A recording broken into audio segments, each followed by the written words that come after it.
Last check, the school district and the Portland Teachers Association were pretty far apart when it comes to the budget during these negotiations.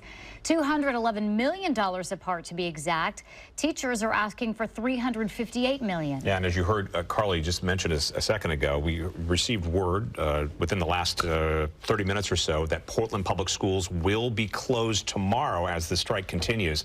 Fox 12 investigative reporter Adrian Thomas joins us now after crunching the numbers surrounding the strike. Adrian? Well, Pete, Nora, in the last day, PPS has responded publicly on the Portland Association of Teachers' latest proposal.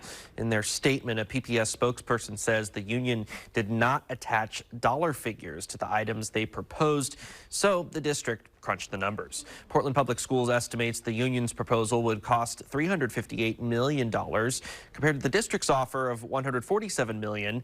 That comes to a $211 million difference. The union's proposal included calls for salary increases to compete with the cost of living, a cap on class size, and a reinstated proposal for the district to build 10 affordable housing units in 5 years. Now, PPS broke down the estimated cost of these demands.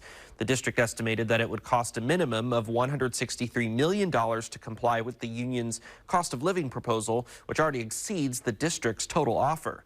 In order to meet the union's proposed cap on class size, the district says it would need to hire 352 more educators across the district, which they estimate would cost over $100 million. Now, to address the union's request to build affordable housing on 10 parcels of land owned by PPS, the district estimates the total cost of all the developments would be about $140 million. Now, the Portland Association of Teachers did not give us a definitive response on whether they believed these numbers from the district were accurate.